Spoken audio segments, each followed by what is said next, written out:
याद वसलश। क्या बोला तूने?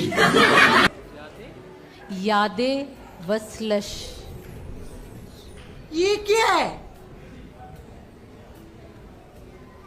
ये तो फारसी की तरकीब है।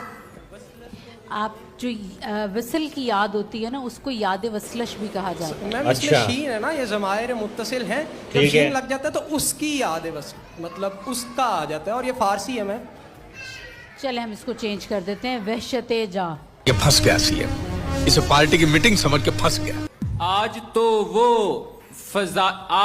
वो वहशते जां है, जिसके जो जी में आए वहशते जां है। कुछ भी आज तो वो वहशते जां है, जिसके जो जी में आए वहशते जां है। अपनी मट्टी उड़ा के देखिएगा, किस तरफ को वहशते जां है।